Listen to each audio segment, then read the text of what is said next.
Hello and Assalamu alaikum. Welcome to the English channel. Well, whenever you want to impress others or make your space in society, you need to come up with something unique. You need to be different. You need to stand out. And English is a language that makes you outstanding because of its own delicacies and beauties. And now, English does not stop surprising you or stop amazing you with its own delicate and unique things. For example, palindrome is a word that you might not have heard before.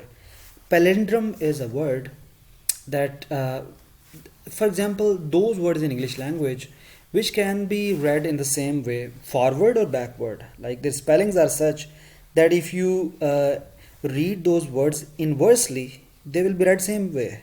For example, a nut for a jar of tuna.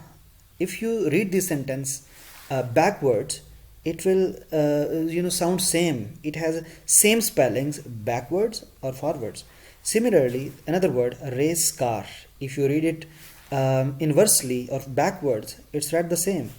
So that's the beauty of English language that might not be offered by other languages. So keep enjoying English News Channel. Thank you so much.